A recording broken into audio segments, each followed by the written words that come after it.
Hey friends, today we're going to make a sweet and spicy treat because we have an overabundance of jalapeno peppers and bell peppers. So we're going to use some of those to make this pepper jelly. It's delicious and it will allow us to enjoy our fresh peppers all year long. And we'll even have enough to give away to some friends. So let's go pick some peppers and dig in.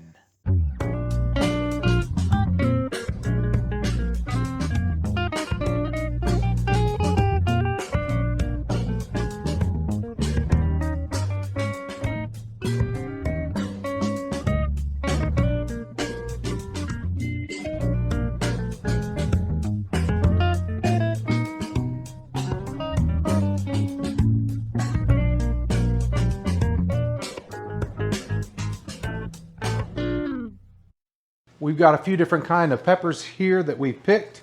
We have some chocolate bell peppers and we have jalapeno peppers. So these are going to be the two main ingredients. I also picked some habanero peppers, but we're not going to use these, although you can, but these are very, very hot. And I think that's going to be the key to this pepper jelly. I don't want it to be super hot. I want it just to have a little bit of kick to it. And so I'm going to use twice as many sweet bell peppers as I use jalapeno peppers. And the combination of those two things together is going to give a nice peppery jelly that has just a touch of heat. Now for the supplies, you're going to need some canning jars. I like to use these 8-ounce jelly jars. You're also going to need some canning lids and some rings. Now don't reuse old lids. You can reuse old rings, but don't reuse old lids. You'll need new ones. You're also going to need a magnetic rod, a jar tightener, a canning gauge, a canning funnel, and a pair of canning tongs. You're also going to need a big pot for water bath canning, and you're going to need a large pot to boil up your syrup. You need to sterilize your jars and your lids, and you can do that simply by boiling them in a pot of water. It's also a good idea to leave them in that pot until you pour the hot jelly syrup inside them. You don't want to put hot liquid inside cold jars because you'll have potential to break the glass. So I like to get my jars nice and hot before I put the hot jelly syrup in them. You're also going to need 20 ounces of bell peppers and 10 ounces of jalapeno peppers.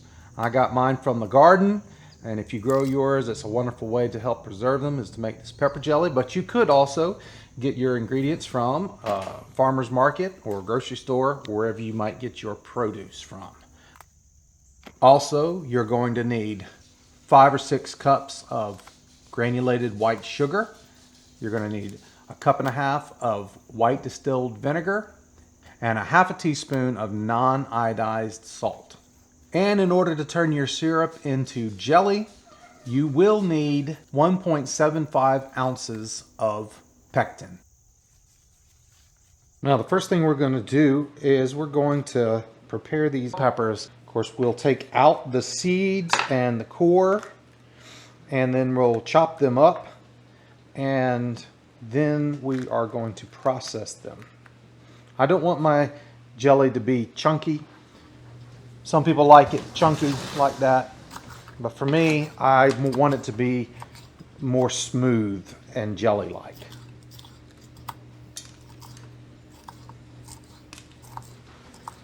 Now we're going to do the same thing to our jalapeno peppers. But for these, we want to wear gloves. You don't have to wear gloves, but just fair warning, you get that pepper juice that sort of soaks into your skin, and then you touch your eyes or anything like that, and you're going to know it because it's going to burn. So if you just wear gloves, it keeps that from happening. We're just going to scoop that seed out of there because I don't want the seeds in it.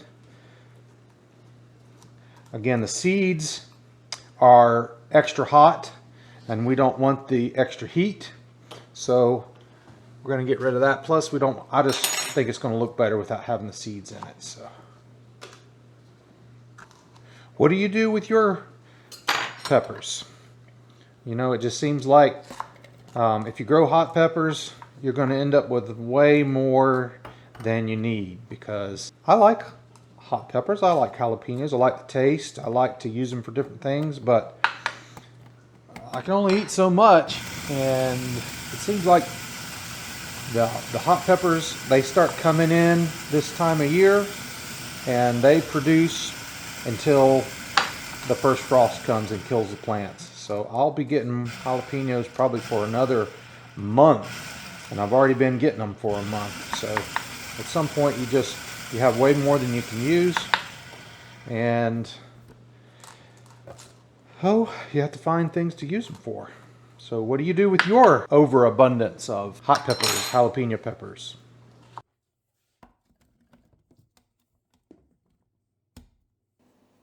Proverbs 16:24 says, "Kind words are like honey, sweet to the soul and healthy for the body." I always pray for God to give me grace.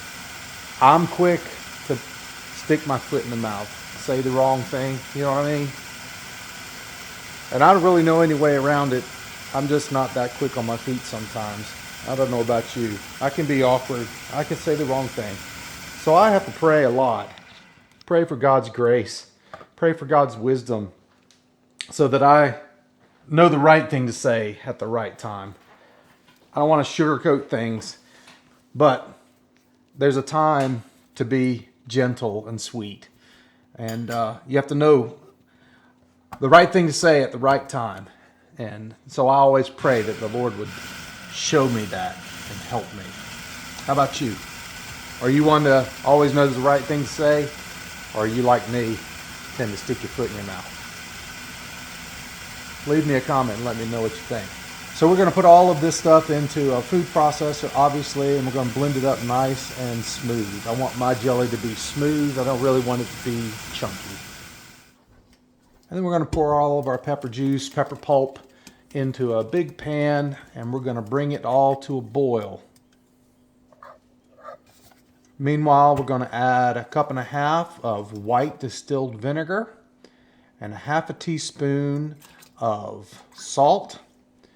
And we're going to add 1.75 ounces of pectin to our mix.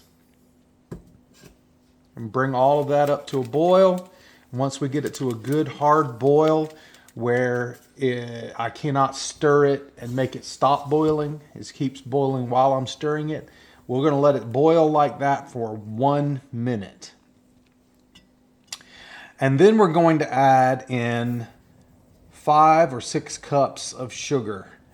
I'm going to do 6 cups because I want mine to be a little extra sweet. I need a little bit of extra sweet in my life. I think it balances the hot peppers too. Once we add the sugar in, we're going to bring it all back up to a boil because the sugar's probably going to make it stop boiling for a minute. And then we're going to get it back up to a good hard boil again. And then once it starts boiling, we're going to let it boil for 1 minute.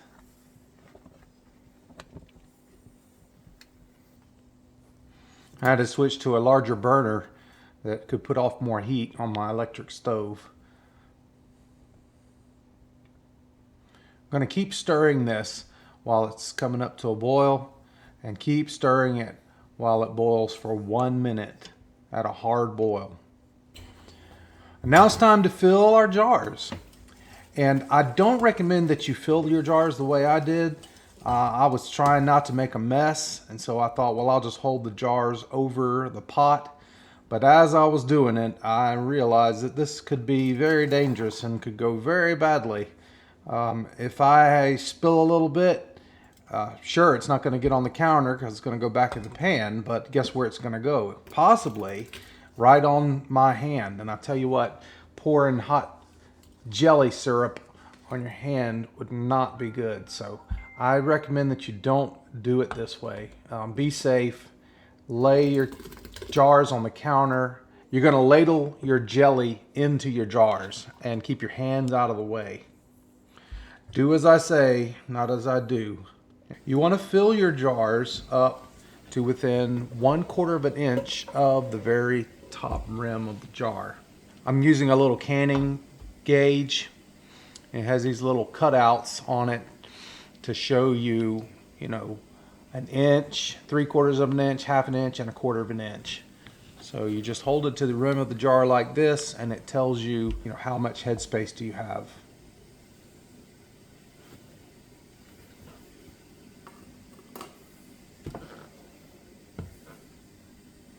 And once you got your jars filled, you want to use a paper towel or a rag that's been dampened with vinegar.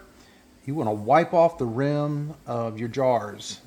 This will help ensure that they make a proper seal. If there's any kind of salt or sugar or syrup on the rims, that will affect the seal, and you don't want that.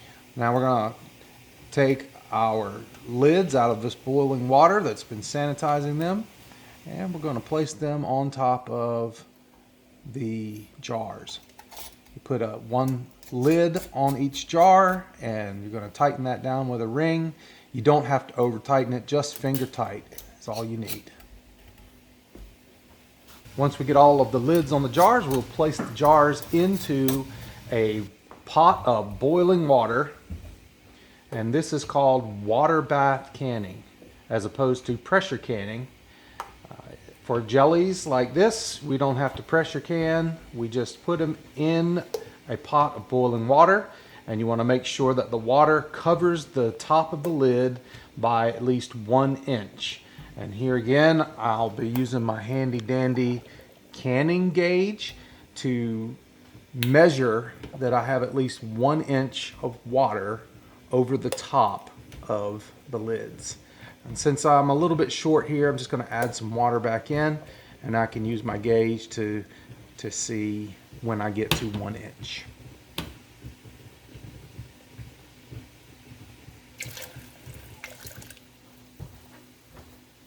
Can you see that through the steam?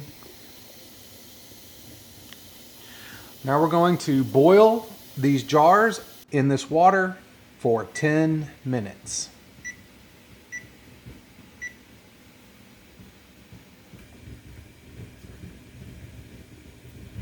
Once our 10 minutes is up, we can now use a pair of canning tongs to remove the jars from the water bath. Place them on a towel on your counter, and we're going to let these set. You hear them popping? Those lids are popping. That means that they are sealing. Each one of those pops is the can sealing. Once you got all your cans laid out, you want to give them about 24 hours to rest, and you should have all of your jars sealed. You want to check and make sure. You shouldn't be able to push down and hear a popping sound on top of the jar lids. If you can, then it didn't seal properly. It's okay. It just means that that jar didn't seal, and you need to put it in the refrigerator, and you need to use it up within 2 or 3 weeks. But if they have sealed properly, then you could be able to store these jars for up to 2 years and enjoy them all year long. Now you can enjoy this on a piece of toast just like you would any kind of jelly.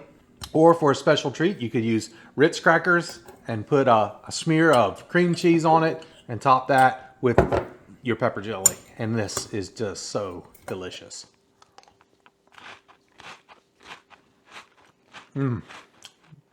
That's almost dangerous.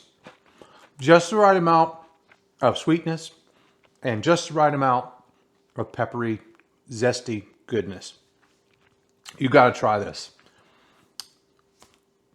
Make your own pepper jelly. Let me know in the comments how it turned out for you. Thanks for watching, everyone.